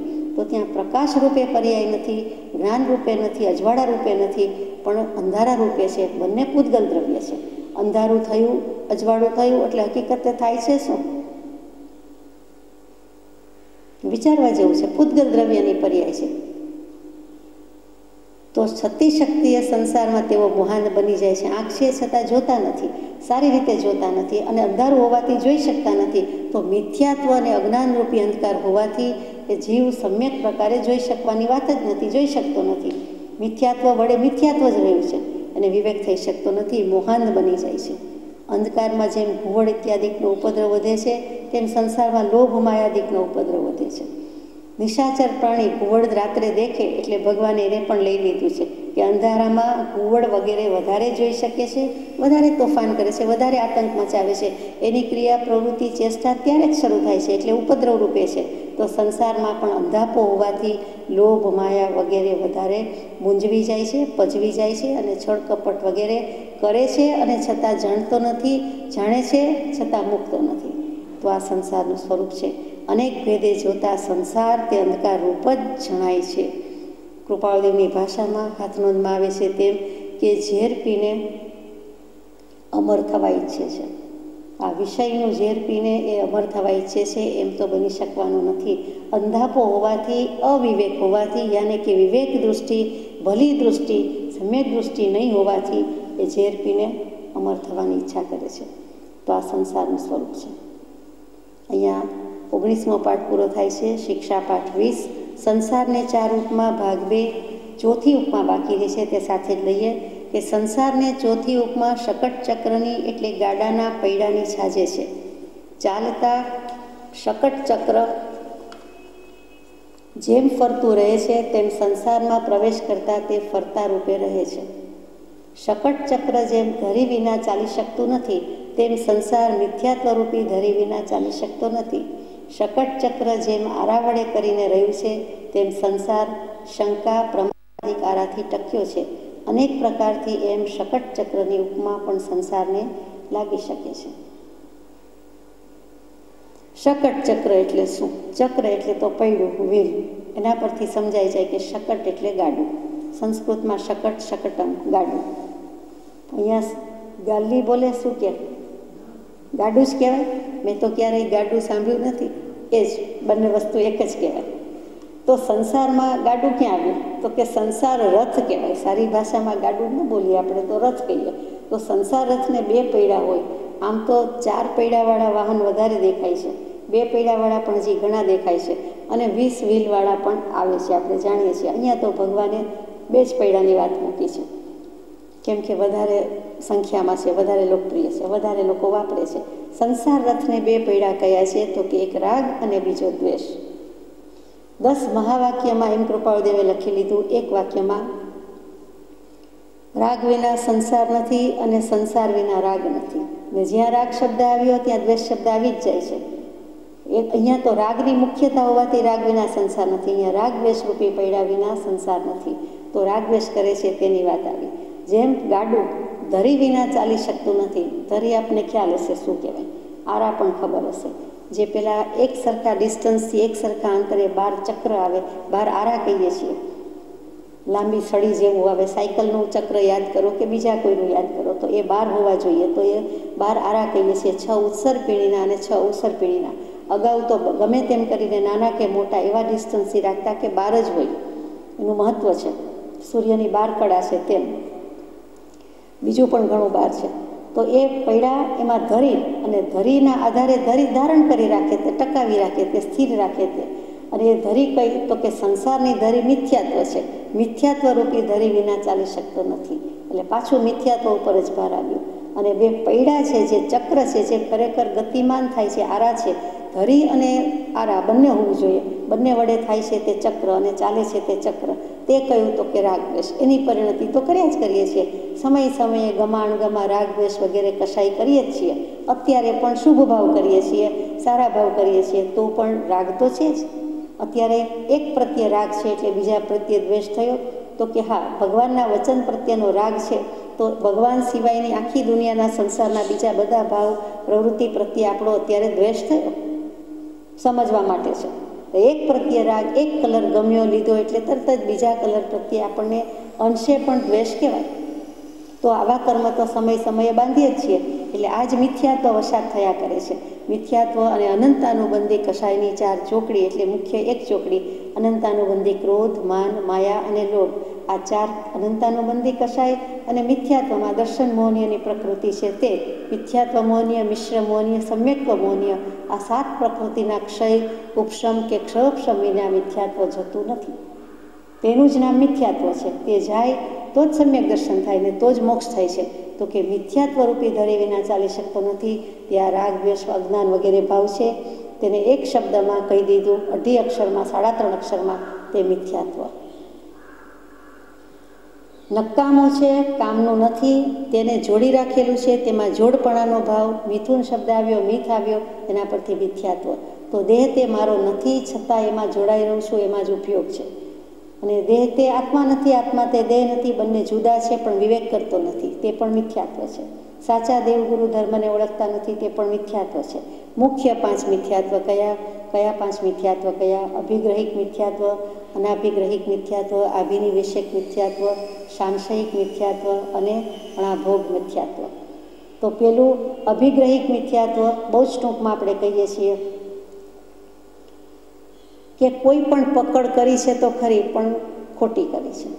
વિપરીત પકડ કરી છે, ઊંધું પકડ્યું છે. પકડ્યું તો ખરું, પણ ઊંધું પકડ્યું છે, ખોટું પકડ્યું છે, વિરુદ્ધ પકડ્યું છે. તો વિપરીત શ્રદ્ધા, વિપરીત પકડ, એનું નામ અભિગ્રહિક મિથ્યાત્વ. અભિગ્રહ કે આગ્રહ, પકડ, પણ કેવો? ખોટો. ઊંધેથી પકડ્યું છે, સાણસી, ચીપિયો, સ્ક્રૂડ્રાઈવર, કાતર, સોય બધું જ પકડ્યું, બીજું પણ જેટલું કહેવાય તેટલું પકડ્યું, પણ ઊંધું પકડ્યું, વિપરીત પકડ્યું. એટલે કે સાચી દિશામાં સન્મુખ થવાના બદલે, આગળ જવાની બદલે પાછળ જઈએ છીએ, તો તે અભિગ્રહિક મિથ્યાત્વ છે. અનાભિગ્રહિક મિથ્યાત્વમાં શું છે કે વિપરીત શ્રદ્ધા નથી, પણ બધા જ દર્શન, બધું જ સારું, બધું જ સાચું, બધા જ ભગવાન સારા, બધા જ સાચા અને બધા જ દર્શન સાચા, બધા જ સંપૂર્ણ, અને ત્યાં અનાભિગ્રહિક કહેવાય. એટલે બધાનું સારું સારું, કોઈ એક વસ્તુની સાચી કે ખોટીની પકડ નહીં. એક વસ્તુ પકડી નથી, બધી વસ્તુ મારી પાસે જ છે, પડી છે, પણ પકડું તો મેં પકડ્યું કહેવાય, ગ્રહણ કર્યું, ધાર્યું કહેવાય. આ તો બધું જ સારું, પણ પકડવાનું કાંઈ નહીં, તો તે અનાભિગ્રહિક છે. એટલે ત્યાં અવિવેક છે કે બધું જ સાચું અને બધું જ સારું, અને મારે કંઈ પકડવું નથી, એટલે કોઈ પક્ષમાં નહીં. એના જેવું તે અનાભિગ્રહિક મિથ્યાત્વ. બહુ સમજવા જેવી વાત કહી દીધી. પછી ત્રીજી અભિનિવેશિક. અભિનિવેશ પરથી અભિનિવેશિક મિથ્યાત્વ. અભિનિવેશિકમાં શું થાય તો કે આગ્રહ છે, કોઈને કોઈ વસ્તુ પકડાઈ ગઈ છે તેનો આગ્રહ છે, અને વળી પોતે જાણે છે કે હવે આ ખોટું છે અને આ સાચું છે, અને સાચું જ કરવું જોઈએ, પણ ખોટું મૂકી શકતો નથી, ખોટી પકડ મૂકતો નથી, અને હું જાણું છું, મેં ગ્રહણ કર્યું છે એ સાચું છે. વળી એમ આગળ જતાં વિચારે છે કે સાચું તો તે જ કહે છે, તે જ છે, ભગવાનની વાત સાચી છે, સર્વજ્ઞની વાત સાચી છે, પણ મારો કુળધર્મ, મારી વાત છે અથવા મારી માન્યતા છે તે મુકાતી નથી, અથવા હું કરી શકતો નથી. વાત તો તે સાચી છે, તે ધર્મ સાચો છે, અથવા તે દર્શન સાચું છે, તે વસ્તુ 100% છે, પણ હું કરી શકતો નથી, માટે હું પકડતો નથી. અથવા મારું માનેલું છે તે મારી માન્યતા હું મૂકી શકું નહીં. મારા ઘરના સંસ્કાર, કુળના સંસ્કાર, કુટુંબના સંસ્કાર, અથવા મનથી માની લીધેલો નિશ્ચય છે, મેં પોતે કરેલો છે, પણ થઈ ગયેલો છે, હવે મુકાય નહીં, તો તે અભિનિવેશિક મિથ્યાત્વ છે. કેટલીક વખત લોકનો, સમાજનો અભિનિવેશ આગ્રહ નડે છે, લોકલજ્જા નડે છે, કેટલીક વખત શાસ્ત્રોનો નડે છે, તો એ પણ અભિનિવેશિક મિથ્યાત્વ છે. શાસ્ત્ર તો આમ કહે છે, તો પછી મારે તમારું માનવું કે તે માનવું, એવું બધું થઈ જાય છે, તે અભિનિવેશિક મિથ્યાત્વ. ચોથું છે સાંશયિક મિથ્યાત્વ. સંશય રહે છે કે સર્વજ્ઞે કીધું છે, ભગવાન થઈ ગયા, 100% થઈ ગયા, તે બધાએ કીધું છે એટલે સાચું જ છે, એમાં સવાલ નથી. તેમ છતાં મને એમ થાય કે તો પણ કદાચ છતાં મને આમ લાગે છે કે એમ તે કેમ હોય, એમ કેવી રીતે સંભવે, મને મનાતું નથી. માનવું જોઈએ પણ હું માની શકતો નથી. આવા જે બધા ભાવ છે, નાના નાના વિકલ્પ સમજવા માટે શંકા અશંકા કરવાની છે, પણ શંકા કહેતા ત્યાં સંશય કહેતા ભય પણ છે, તો તેવા શંકા ભય રાખવાના નથી. સર્વજ્ઞે કીધું, કેવલી પ્રભુએ કીધું એ યથા તથ્ય અવિતથ અસંદિગ્ધ, કોઈ કાળે એમાં મિનમેક ન થાય, સિદ્ધાંત છે. ત્રણેય કાળ એને બાધા ન પહોંચાડી શકે, એનું નામ સિદ્ધાંત. અને એ સિદ્ધાંતનો કિનારો આત્માનું સ્વરૂપ અને અન્ય સ્વરૂપને જેમ છે તેમ જોઈ જાણીને મૂક્યું છે. જે સર્વજ્ઞ પ્રણિત તત્વમાં, કેવલી પ્રરૂપિત ધર્મમાં, પરમ કૃપાળુદેવ વિતરાગ પ્રણિત ધર્મમાં હું કાંઈ સંશય લાવું નહીં, તો બરોબર શ્રદ્ધા, નહીં તો સાંશયિક મિથ્યાત્વ છે. પાંચમું અણાભોગ મિથ્યાત્વ. અણાભોગ અનુપયોગી થાય છે, કોઈ જ સમજ નથી, સમજણ શક્તિ જ નથી. અત્યારે બાજુમાંથી કીડી માખી જતા હોય તો તેને સમજણ શક્તિ નથી. એવી જ રીતે વૃક્ષ, ફૂલ વગેરે બાજુમાં જ પડ્યા હોય તો એને સમજણ શક્તિ નથી. એ શું વિચાર કરી શકે કે હિત શું છે, અહિત શું છે, વિવેક શું છે, અવિવેક શું છે, એને કાંઈ ખબર પડતી નથી. તો તે વખતે તેને જે ભાવ જળ્યા છે તે મિથ્યાત્વ છે, તો એને મિથ્યાત્વ કહેવાય, ચોક્કસ કહેવાય. અણાભોગ મિથ્યાત્વ છે, એટલે કે સમજણ શક્તિનો અભાવ. ઘણું બધું અજ્ઞાન, સમજણ શક્તિનો અભાવ, એ અણાભોગ મિથ્યાત્વ છે. અનુપયોગ છે, એને ઉપયોગની ખબર નથી. ભાવ છે, ઉપયોગ છે, કંઈક કહી શકતું નથી, સમજી શકતું નથી, વિચારી શકતું નથી. તો આ 5 પ્રકારના મિથ્યાત્વથી સંસાર ટકેલો છે. એકેન્દ્રિયપણામાં હોય, કોણ સમજણ આપે, કેવી રીતે સમજણ થાય? તો એકેન્દ્રિયપણામાં પણ અનંતકાળ ગુમાવ્યો. નિગોદ એકેન્દ્રિય, એમાંથી આ ઉત્ક્રાંતિ થઈ. આપણી કંઈક શુભાશુભ ભાવ કરતા ચેતતા થોડાક શુભ થઈ ગયા, ઘણા શુભ થઈ ગયા. એમાંથી મહાપુણ્ય, મહાભાગ્ય તો વળી મનુષ્ય બહુ મળ્યો. અને વળી એથી પણ બળભાગીપણું કે જેથી આવા ઉત્તમ ઉજ્જવળ સંયોગો મળ્યા અને ધર્મ શ્રવણની રુચિ થાય છે. અને વળી આપણે સંસારમાં રહ્યા હોવા છતાં એ સંસ્કાર બળ ફોરવીએ છીએ. થોડોક જ ફેર છે, સંસાર અસાર, પણ એમાં સંસ્કાર એ પણ શુભ કે અશુભ પૂર્વના જ છે. તો મિથ્યાત્વરૂપી ધરી વિના ચાલી શકતો નથી. શકટ ચક્ર જેમ આરાવડે કરીને રહ્યું છે, તે સંસાર પણ શંકા, પ્રમાદ આદિ આરાથી ટક્યો છે. જે હમણાં સાંશયિક મિથ્યાત્વની વાત કરી, અણાભોગની કરી, તે એમ અનેક પ્રકારથી શકટ ચક્રની ઉપમા પણ સંસારને લાગી શકે છે. રાગદ્વેષની વાત કરતા હતા કે રાગદ્વેષ એના મૂળમાં છે, કારણ છે. તો વાચક ઉમાસ્વાતીજી, જેમણે મોક્ષશાસ્ત્ર એટલે કે તત્વાર્થ સૂત્ર લખ્યું, એવું જ બીજું એક પ્રશમરતિ નામનું શાસ્ત્ર લખ્યું છે. એ પ્રશમરતિમાં રાગદ્વેષના 50-60 પર્યાય શબ્દો મૂક્યા છે. એમાં એક શ્લોક એવો આવે છે કે કર્મમય સંસાર સંસાર નિમિત્તકમ પુનર્દુઃખમ તસ્માદ રાગદ્વેષાદયસ્તુ ભવસંતતેર મૂલમ. આ રાગદ્વેષ વગેરે છે તે સંસાર વિસ્તારનું મૂળ છે. ભવ સંતતિ કોનાથી થાય છે? ભવ શું કામ ઊભા થાય છે?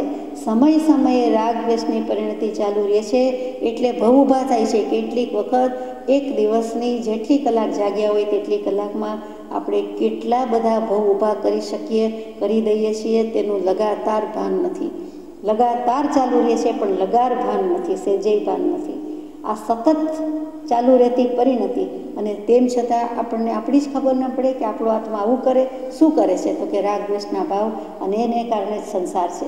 સંસાર છે એનું નામ રાગદ્વેષ છે, અને રાગદ્વેષ છે એટલે સંસાર છે. એટલે રાગદ્વેષ છે એ કારણનું કારણ થયું. આમ જુઓ તો સંસારને પરિણામ કહ્યું તો એના કારણમાં રાગદ્વેષ, અને કરનારો કોણ છે? તો જીવ પોતે છે. લોઢાની ધરી જેમ કાળી જ હોય, હજુ સુધી ખબર નથી આ ધરી લોઢામાં જ વજન હોય, મેટલમાં. હવે સ્ટીલ વગેરે વાપરતા હશે, ક્રોમને પણ લોઢું જ કહેવાય છે. તો કે એ લોઢાની ધરી જેમ કાળી અને એના ડાઘ લાગે જ લાગે. આપણે કિલના ડાઘ કહીએ છીએ, કોઈ કાળે ન જાય એમ કહેવાય. એ કિલ એ જ આ કેવું છે, ખીલી, લોઢાની ખીલી અને વળી કાળી. તો કે મિથ્યાત્વ અને વળી અનંતાનુબંધી કસાયની ચોકડી. કાળાશમાં કાળાશ, કાળું ગુણ્યા કાળું 4 વખત. હવે સ્ક્વેર આવે, ઘન આવે. બગડો હોય તો સ્ક્વેર, ત્રગડો હોય તો ઘન. અહીંયા 4 મૂક્યું, એને જે કહેવું હોય તે. તો કે આ 4 ગુણાકાર કર્યા કરવાના છે. એનાથી સંસારની પરિણતિ, સંસાર ભાવ બધું ચાલુ જ રહે છે. ભગવાને આપણને બુજાવવા માટે કેવું કેવું કહ્યું છે. એમાં રહ્યા છીએ. સંસાર પ્રત્યે અરુચિ, અણગમો અભાવ થાય એટલા માટે જ આ સંસારનો પાઠ છે. એ સંસારને 4 ઉપમા હજુ ઓછી હોય તેમ ભગવાન આગળ લખે છે. સંસારને જેટલી અધો ઉપમા આપો એટલી થોડી છે. અધો ઉપમા સારી પણ હોય તો અહીંયા તો કે અધો ઉપમા, હલકી, નીચ, દુષ્ટ, અધમ ઉપમા જેટલી આપો તેટલી થોડી છે. એ 4 ઉપમા આપણે જાણી હવે એમાંથી તત્વ લેવું યોગ્ય છે. આ 4 ઉપમા સિવાયની બીજી ઉપમા પણ આપણે વિચારીએ તો સંસાર રૂપી વન કહેવાય છે, ખરું, જંગલ કહેવાય છે. તો રોડ ઉપર તો 4 રસ્તા, ચોકડી તરત જ બધા દોરી દે, મૂકી દે અને એ પ્રમાણે આયોજન કરી દે, આલેખી દે. પણ સંસારના વનમાં શું થાય છે? તો કે વનમાં એવું હોય તો વન જ ન કહેવાય. ભૂલા પડીએ તે જ વન અને જંગલ. એટલી બધી ગાઢતા હોય, ઘાટું વન હોય, ગાઢું વન હોય કે એમાંથી ભૂલામણી જોઈ રસ્તો મળે નહીં. અને માનો કે મળે તો 4 રસ્તા હોય. એટલે જીવ આ રસ્તાની બદલે હવે આપણે સાચા રસ્તે આવ્યા ત્યાં દેવગતિમાં જતા રહી. આપણે સારું કર્યું, આપણે બરોબર કર્યું એટલે પાછા થોડા ભાવ સારા થઈ ગયા, પુણ્ય બંધાઈ ગયું દેવગતિમાં. ત્યાંથી વળી નરક તિર્યંશમાં તો જવાય નહીં. એટલે પછી આવવાનું શેમાં છે? અરે નરક અને દેવમાં તો જવાય નહીં, મનુષ્ય અને તિર્યંશમાં આવવાનું છે. એટલે તરત જ પાછા તેમાં આવે. ત્યાંથી ભૂલા પડે, ત્યાં કે આ બાજુ નહીં, આપણે ભૂલ કરી, ગયા વખતે આમ કર્યું તો દેવગતિમાં ગયા, હવે આ ગતિમાં. ત્યાં જુદી જુદી ગતિમાં જુદા જુદા રસ્તામાં ગયા કરે છે. ભૂલામણીમાં છે એનો પાર આવતો નથી. બીજી ચિતરેલી ભૂલામણીમાં પણ અઘરું લાગે છે તો આ તો વ્યવહારથી વાસ્તવિક રીતે અનુભવી રહ્યો છે એમાં તો કેટલી બધી ભૂલ થાય. એક પેન પેન્સિલ લઈને બેઠા હોય એ ભૂલ ભૂલામણીમાંથી નીકળી શકતા નથી. એક ભૂલ ભૂલામણીનું મકાન બનાવ્યું હોય, જંતર મંતર વગેરે, એમાંથી પણ નીકળી શકતા નથી, અથવા માંડ નીકળી શકીએ છીએ. તો આ આટાપાટામાંથી ક્યારે નીકળી શકાય એ સવાલ છે. એટલે સંસારને ખરેખર કાનન, વન, જંગલ કીધું છે, એમાં કાંઈ ખોટું નથી. એમ ભૂલો જ પડેલો છે જીવ. આપણે ગાઈએ છીએ, રાજ એક તારો આધાર, ભવમાં ભૂલા પડ્યા રે, વીર એક તારો આધાર, ભવમાં ભૂલા પડ્યા રે. પછી સંસારને ઘણી વખત નાટક કહીએ છીએ, ખરું કે સંસાર રૂપી નાટક છે, દ્વેષ ભજવવાના છે, ભજવી રહ્યા છીએ, બધા ભજવી રહ્યા છે. તો સંસાર રૂપી નાટકમાં પાત્રનો કોઈ પાર નથી. અનંત જીવો છે એટલે પાત્રો અનંત છે. પાત્રનો પાર નથી, પ્રવેશનો પાર નથી, અંકનો પાર નથી, દૃશ્યનો પાર નથી. અભિનય, નેપથ્ય, પડદા, દૃશ્ય, ગાન, સંવાદ, સંભાષણ વગેરે સઘળું જ છે. એવું આ સંસારરૂપી નાટક છે. જોતા સાંભળતા પાર ન આવે તેવડું મોટું નાટક છે. પાર તો આવે અને લઈ આવવાનો છે, પણ ઘણું મોટું, ઘણો વિશાળ, ઘણો ગહન. રાજા, રાણી, પુત્ર, પત્ની, દાસ, દાસી વગેરે સર્વ પાત્રો છે. વિદૂષકો પણ છે, રાસડા પણ છે અને ગરબા પણ છે, આનંદ વૈભવ પણ છે અને યાતના પણ છે. આ બધું જ છે. સાથે સાથે રાગ, રાગીણી અને પાઠ, પદ્ય પણ છે. તેવું આ સંસારનું નાટક છે. આમાં બધું જ આવી જાય. વિચારવા જેવી વાત છે. આમાં કાંઈ બાકી રહેતું નથી, એક શબ્દ ઓછો વધતો નથી. અને સંસારરૂપી કૂવો પણ કયો છે. ભલે ને કીધો હોય શ્રદ્ધારૂપી દોરડા વડે બહાર નીકળી જશું, સજાત્મ સ્વરૂપ પરમ ગુરુના મંત્રરૂપી દોરડું કયું, શ્રદ્ધારૂપી દોરડું કયું, અને મજબૂત પકડી રાખીશું તો ચંદન ગો, પાટલા ગો કોનું દોરડું થાય? તેના જેવું પકડી રાખીશું એટલે કોઈ દિવસ છૂટવાનું નથી. પણ વિચાર એમ કરવાનો છે સંસારના કૂવામાં કે બાપનો કૂવો બુઢી મરવા માટે ન હોય. ઘર આંગણે કૂવો હોય એ પાણી સિંચવા માટે, પાણી પીવા માટે, વાપરવા માટે હોય, મહેનત કરવાની હોય, ધ્યાન રાખવાનું હોય, સલામતી જાળવવાની હોય. પણ એમાં બુઢી મરવા માટે એ કૂવો પિતાશ્રીએ ઘરમાં બનાવ્યો ન હોય તો આપણને ધર્મનો શરણો પકડાવ્યો એવા ધર્મ પિતા, એવા પરમ કૃપાળુ દેવ, એના શરણે આવીને, એના શરણે કહેતા મહાવીર અને ઋષભદેવ બધા આવી જ ગયા. તો એ ભગવંતના શરણે આવ્યા પછી, સાચા ધર્મનો શરણો લીધા પછી, સાચી શ્રદ્ધા કરીને તરી જવાનું હોય. તે કૂવામાં આવીને એવા ભાવ કરીને ડૂબી મરવાનું હોય નહીં. એ સંસારરૂપી કૂવો છે. સાથે સાથે એનું ઊંડાણ ઘણું છે. એટલે એને ઊંડું રસોડું કહી દીધું છે એક નાનીએ, કે અરે સંસાર તો ઊંડામાં ઊંડું કૂવા જેવું પણ રસોડું છે. એટલે હે મનરૂપી માર્જાર, હે મનરૂપી બિલાડા, એમાં જ લખેલું છે. માર્જાર એટલે બિલાડું. કૂવામાં પાણીના બદલે કોયલા અંગારા ભર્યા છે. પાણી સિંચવા જઈશ તો તારા હાથમાં જલતા અંગારા આવશે, તું બળી મરીશ. આ રસોડું છે, આ કૂવો છે, આ જુદું છે. એમાં અંગારા છે, એમાં જલન જ છે, એ અગ્નિ જ છે, અને એમાંથી તું બળી મરવાનું છે. સંસારમાં ત્રિવિધ તાપ જ છે. તું એમ રખે માનતો કે આ રસોડું છે અને બિલાડો છે તો કંઈક છાના માનો બિલ્લી પગે કહીએ છીએ તેમ શાંતિથી કંઈક દૂધ પી આવશે કે વસ્તુ ચાટી આવશે, તો એમ નથી. સંસારમાં એવું કરવા જેવું નથી. એ વિષય ભોગ અને એના અંગારા છે, માટે તું દાઝી જઈશ. એટલે ત્યાં સંસારને કૂવો, ઊંડો કૂવો, ઊંડું રસોડું કહી દીધું. આપણને એમાં રસ નથી, ભલે એમાં રહ્યા હોઈએ. તો પછી તત્વ લેવું યોગ્ય છે. લઈએ કે શું કહે છે ભગવાન. પહેલું, સાગર જેમ મજબૂત નાવ અને માહિતગાર નાવિકથી તરીને પાર પમાય છે, તેમ સદ્ધર્મરૂપી નાવ અને સદગુરુરૂપી નાવિકથી સંસાર સાગર પાર પામી શકાય છે. આપણને તો હોડી મળી ગઈ, જહાજ મળી ગઈ, સ્ટીમર મળી ગઈ. ભલે ને બાય એર જવાનું હોય તો પ્લેન મળી ગયું, જે હોય તે. પણ આપણને તો કૃપાળદેવનું પકડ્યું છે નાવડું કે સરણું. પ્રભુશ્રીજીની બાહેધરી હતી, વીમો ઉતાર્યો છે, પ્રભુશ્રીજીએ જવાબદારી લીધી છે, બ્રહ્મચારીજીએ વહન કર્યું છે, મેન્ટેન કર્યું છે, કન્ટિન્યુ કર્યું છે. તો આપણને પરમ કૃપાળદેવ રૂપી સદગુરુ, સદ્ધર્મ અગર તો સતદેવ મળી ચૂક્યા છે. એટલે સદ્ધર્મરૂપી નાવડું છે અને આ સદ્ધર્મરૂપી સદગુરુરૂપી નાવિક છે, કેપ્ટન જોરદાર છે. એટલે સંસાર સાગરમાં ડૂબતા જીવોને તરતી નૌકા પર ચડાવનાર કાબેલ કેપ્ટન તે કૃપાળુદેવ. તે સાગરમાં જેમ ડાયા પુરુષોએ નિર્વિઘ્ન રસ્તો શોધી કાઢ્યો હોય છે, તેમ જીનેશ્વર ભગવાનને તત્વજ્ઞાનરૂપ ઉત્તમ રાહ બતાવ્યો છે, જે નિર્વિઘ્ન છે. સાગરમાં ડાયા પુરુષોએ નિર્વિઘ્ન રસ્તો શોધી કાઢ્યો હોય છે. હોકાયંત્ર તો ખરું જ, પણ દરિયામાં કેવી રીતે જવું, હવામાં એમ થાય, આકાશમાં કેવી રીતે પ્લેન ચાલતું હશે? શું કંઈ ગાઈડલાઈન હશે? શું મેપ હશે? નકશા છે? હોય જ, દિશાનું ભાન હોય જ. તો આનું નામ જ દિશાયંત્ર છે, હોકાયંત્રનું. તો સમુદ્રમાં પણ છે જ, અને એ દિશાનું ભાન છે જ, મેપ દોરેલો જ છે, અને એને આવડે પણ છે. એનું જ નામ કેપ્ટન, અને એ શોધી કાઢ્યો હોવાથી ચલાવે જાય છે. અહીંયા પણ ભગવાનને કેપ્ટન કહી દીધા છે આપણે, તો એ કંઈ જેવા તેવા નથી. એટલે આપણને કેવી રીતે લઈ જવાના છે? તો કે તત્વજ્ઞાન રૂપી ઉત્તમ રાહ બતાવ્યો છે. નકશો કયો? તો કે આત્મજ્ઞાનનો નકશો. અને આત્મજ્ઞાન કેમ થાય? તત્વજ્ઞાન કહેતા આત્મજ્ઞાન સમ્યક દર્શન. તો એ જો છે તો પછી તરી જ જવાના છો, નહીં તો તરવાના નથી. આવ્યું અનુપમ નાવ ભવજળ તરવાને, તૈયાર ભવિક જન થાવ શિવ સુખ વરવાને. પાછું નિર્વિઘ્ન છે. ભગવાને બતાવેલા રસ્તામાં વિઘ્ન નથી. આત્મજ્ઞાન હોય પછી વિઘ્ન નથી. વૈરાગ્ય આડે અંતરાય ઘણા, પણ શુભ કાર્યમાં સ્વવિઘ્ન. પણ આ રસ્તો, મોક્ષનો રસ્તો, જો આત્મજ્ઞાનની પ્રાપ્તિ, તત્વજ્ઞાનની પ્રાપ્તિ, તો પછી સુગમ છે, સપાટ છે, સરળ છે, સત સર્વત્ર છે, અને તેની પ્રાપ્તિ છે.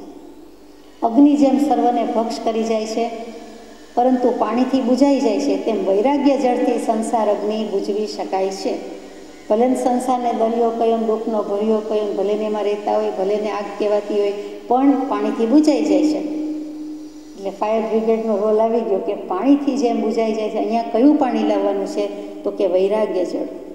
ત્યાગ વિરાગ અને ચિત્તમાં થાય અને તેને જ્ઞાન, અટકે ત્યાગ વિરાગમાં તો ભૂલે નિજભાન. એટલે વૈરાગ્ય રૂપી જળ છે. વૈરાગ્ય રૂપી જળ ઉપમાંથી તો બોલ્યા, પણ વૈરાગ્ય થાય તો શું થાય? સંસાર કેવી રીતે કરી જવાય? આપને સમજાઈ ગયું? મને વિચાર થાય.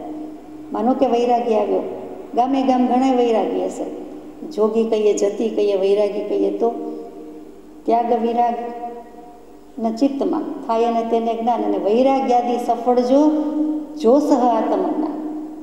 વૈરાગ્ય સફળતાને ક્યારે પામે? આત્મજ્ઞાન હોય તો વૈરાગ્યથી આત્મજ્ઞાન થાય કેવી રીતે? તો કે સંસારથી વિરક્ત થયો એટલે વિભાવરૂપી બંધનો રસ્તો, બંધ માર્ગ, બંધ તત્વ, જે સર્વ વિભાવ પર્યાયમાં માત્ર પોતાને અધ્યાસથી ઐક્યતા થઈ છે, એ હવે છોડી દે છે. વૈરાગ્ય આવી ગયો એટલે જે વિભાવ પર્યાયમાં પરિણતિ હતી, અધ્યાસ થઈ ગયો હતો, એના સાથે સજ્જડ થઈ ગયો હતો, એમાંથી જળ એક બાજુ રહી ગયું, પોતે સતરૂપે રહ્યો. સત વત્તા જળ એટલે પછી દેહ એક બાજુ, દેહ ભાવ એક બાજુ, ને પોતે આત્મા થઈને રહીએ. એટલે કે વિભાવરૂપી બંધ માર્ગને મૂકી દે છે, એટલે કે સ્વભાવમાં આવે છે, અને તેથી તેને સમ્યક દર્શન, આત્માનું ભાન, આત્મજ્ઞાન અને મોક્ષનો માર્ગ ખુલ્લો થાય છે.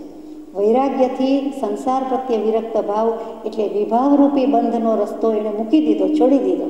એટલે આપણે કહીએ છીએ અનાદિ કર્મ સંયોગો જીવ સાથે વિભાવથી સ્વભાવનું થતા ભાન, તૂટે કર્મની સંતતિ.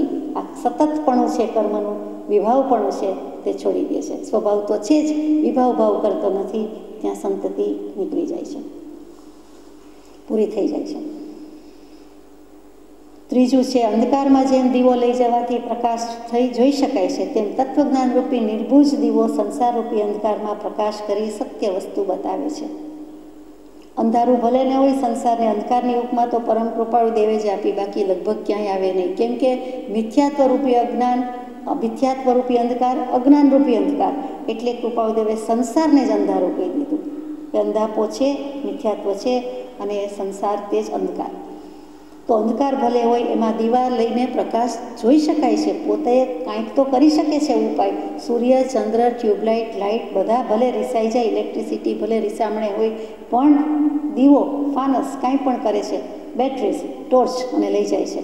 તો તત્વજ્ઞાન રૂપી નિર્ભુજ દીવો, પેલો દીવો તો ઓલવાઈ જાય, એમાં બીજા સાધનની જરૂર છે, પરતંત્રતા છે, પણ તત્વજ્ઞાન આત્માનું પોતાનું જ્ઞાન છે, પોતાની પાસે છે, પોતાને કોઈની સહાય નથી, અપેક્ષા નથી, પોતાનું જ આલંબન છે, સ્વભાવને કોઈનું આલંબન નથી, સ્વભાવ નિરપેક્ષ છે, પોતે પોતાના આત્મજ્ઞાન અને આત્મ સ્વભાવ રૂપી નિર્ભુજ દીવો છે, તે લઈને સંસાર રૂપી અંધકારમાં પ્રકાશથી સત્ય વસ્તુ બતાવીને મોક્ષે લઈ જઈ શકે છે. સ્વપર પ્રકાશક તેવો આત્મા છે, પોતે જ દીવો. ચોથું છે શકટ ચક્ર જેમ બળદ વિના ચાલી શકતું નથી, તેમ સંસાર ચક્ર રાગ દ્વેષ વિના ચાલી શકતું નથી.